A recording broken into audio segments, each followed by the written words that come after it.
నందమూరి బాలకృష్ణ గారు మాట్లాడతారు. అధ్యక్ష, ఇందాక గౌరవ శాసనసభ్యులు కామినేని శ్రీనివాసరావు మాడుతూ అప్పుడు అందరూ ఇండస్ట్రీ కలవడానికి వెళ్ళినప్పుడు సైకో గారిని చిరంజీవి గారు గట్టిగా అడిగితే అప్పుడు ఈయన వచ్చాడంది అబద్ధం. గట్టిగా ఎవడు అడగలేదు అక్కడ. అది మీరు అన్నారు ఇందాక, ఏదో గట్టిగా అడిగితే ఈయన వచ్చాడు మళ్ళీ కలవడానికి, లేకపోతే ఏదో సినిమాటోగ్రఫీ మినిస్టర్ కలవమన్నారు అని.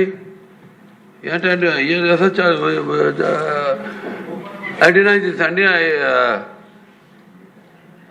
అవి మిగతాను ఓకే, అవమానించడం ఆయన ఓకే, ఏదో ఆయన పెద్ద గట్టిగా చెప్తే ఆయన దిగి వచ్చాడంట కలవడానికి, లేకపోతే సినిమాటోగ్రఫీ మినిస్టర్ కలవమన్నాడంట. మనం కూడా నాకు ఇన్విటేషన్ వచ్చింది ఇక్కడ ఫిల్మ్ డెవలప్మెంట్ ఒక లిస్ట్ తయారు చేయమని. నాది 9వ పేరు వేశారు. అది ఎవరో ఈయన నేను అడిగాను కూడా, దుర్గేష్ గారిని కూడా అడిగాను, గౌరవ సినిమాటోగ్రఫీ మంత్రి కూడా అడిగాను ఎవడో అడి వేసిందని. The respect a human being, even be opposition or us. 9వ పేరు వేశారు. ఇదే అదేదో గట్టిగా ఎవడు అడిగాడు, గట్టిగా అడిగితే పంపించారు లోపలికి, వచ్చాడు ఈడు కలవడానికి. Sorry, I want to clarify this. No, very good, sir. Nonsense. గౌరవనీయ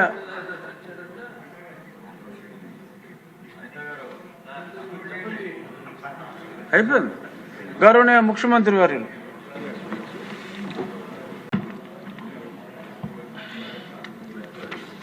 అధ్యక్ష,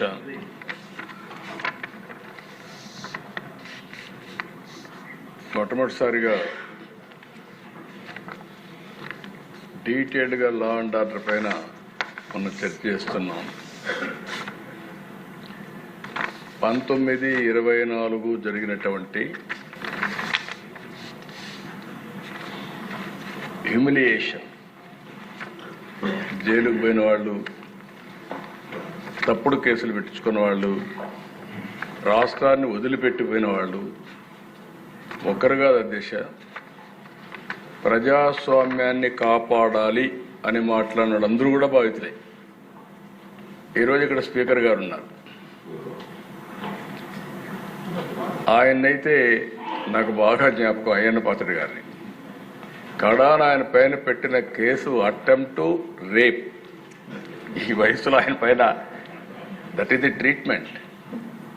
ఆయన ఇంటి దగ్గర అయితే ఎంత భయంకరంగా ప్రయత్నం చేశారంటే, ఇక్కడ ఉండే వాళ్ళందరికంటే 5 సంవత్సరాలు ప్రతి ఒక్క కేసుని ప్రత్యక్షంగా మానిటర్ చేసి, మళ్ళీ నిద్రలేని రాత్రులు, మళ్ళీ వీళ్ళు జైలుకు పోతే బయట వచ్చే వరకు ఇదే పని. అడ్వకేట్స్ డబ్బులు లేకపోతే అప్పులు చేసి కేసులు కూడా వాదించిన పరిస్థితి. ఇలాంటి అనేక అప్ టు సుప్రీంకోర్టు లాయర్స్ అధ్యక్ష అవన్నీ చేశాం. ఇప్పుడు స్పీకర్ గారు బాధితుడే, డిప్యూటీ స్పీకరు బాధితుడే, ముఖ్యమంత్రి బాధితుడే, ఎక్కువండే డిప్యూటీ ముఖ్యమంత్రి బాధితుడే, ఎక్కువండే శాసనసభ్యులు బాధితులే, మంత్రులు బాధితులే. ఎప్పుడు అధ్యక్ష నా మీద ఎవరు కేసులు పెట్టాలంటే భయపడతారు, ఎందుకంటే నేను ఏ తప్పు చేయను కాబట్టి. నా విశ్వాసం ఏంటంటే నేను తప్పు చేయను, లీగల్గా టెక్నికల్గా పర్ఫెక్ట్గా ఉంటాను. ఎవడైనా తప్పు చేస్తే మాత్రం వాడి గుండెల్లో రైళ్లు బరిగి తీర్చే వరకు, వాడు మారే వరకు వదిలిపెట్టను. అది నా పద్ధతి, అది చరిత్ర కూడా. ఒక ముఖ్యమంత్రిగా ఉండే వ్యక్తి దానికంటే అధ్యక్ష ముందు ఒకసారి చూస్తే నా మీద 17 కేసులు. కడాన నేను అడిగితే ఎందుకైనా నా మీద కేసు పెట్టారు, ఏం పెట్టారు చెప్పంటే, తెల్లవారు నిద్ర లేపి రాత్రి తలుపులు కొడితే బయట వస్తే ఏం కేసు పెట్టారు చెప్పమంటే, కేసు మళ్ళీ ఇస్తాం, ఎఫ్ఐఆర్, మీరు వెహికల్ ఎక్కమన్నారు. వాట్సాప్లో పంపిస్తా ఉన్నాను. అంటే అరాచకాలకు పరాకాష్ట ఇవన్నీ. యువగళం పైన అయితే లోకేష్ పోతా ఉంటే ఆయన బాధ్యతే. ఎవ్రీవేర్ మైక్ ఇవ్వాల.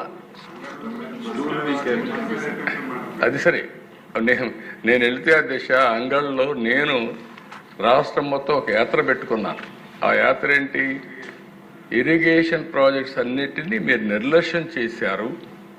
పవర్ పాయింట్ ప్రజెంటేషన్ చేసి నేను చేస్తా వస్తే ఎగ్జాక్ట్గా పొంగునూరు కాన్స్టిట్యున్సీ కంటే ముందు తంబళ్లపల్లి కాన్స్టిట్యున్సీలో వాళ్ళు చేసిన తప్పుడు పనులు, తప్పుడు బిల్లు, వర్క్స్ అన్ని విజిట్ చేసి వస్తా ఉంటే, దారిలో వస్తా ఉంటే నా మీద దాడి చేసి, మా వాళ్ళ పైన దాడి చేసి తిరిగి నా పైన కేసులు పెట్టారు. కొండే రామప్రసాద్ రెడ్డి ఉన్నాడు, కిషోర్ కుమార్ ఉన్నాడు, వీళ్ళందరూ ఉన్నారు. దేశాలు నాతోనే ఉన్నారు.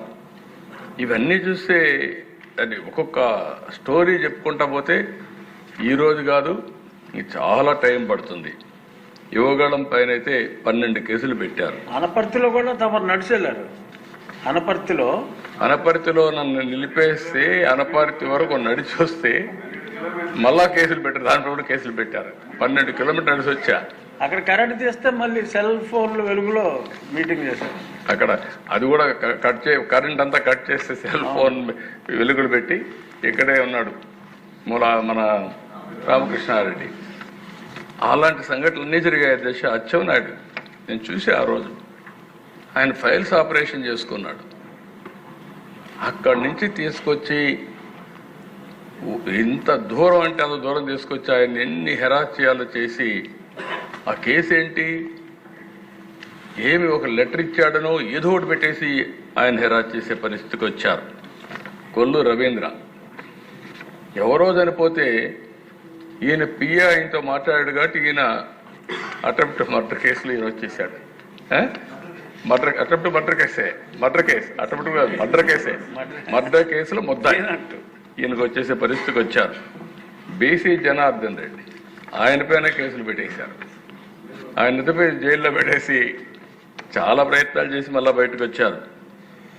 అప్పుడప్పుడు ప్రెస్ కాన్ఫరెన్స్ పెట్టి సాక్ష్యాలని చెప్తున్నాడని ధూళిపాడు నరేంద్ర పైన అయితే కేసులు పెట్టి ఇష్టానుసారంగా బయట రానివ్వకుండా ఇచ్చేసే పరిస్థితికి వచ్చారు.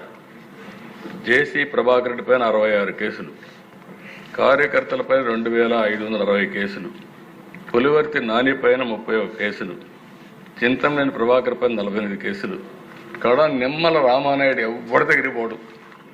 ఆ బ్యాగ్ వేసుకొని కరోనా రోజుల్లో కూడా, ఇప్పుడు కూడా పెళ్లి రోజు కూడా ఎల్లో షర్ట్ వేసుకొని చాలా సింపుల్గా అలాంటి వ్యక్తి పైన 20 కేసులు పెట్టారు. నేను చాలా మందిని చూశాను కానీ నిమ్మల రామానాయుడు ఎప్పుడు గొడవ పోయాడు కాదు. రెండోది అధ్యక్ష పరుషంగా కూడా మాట్లాడు.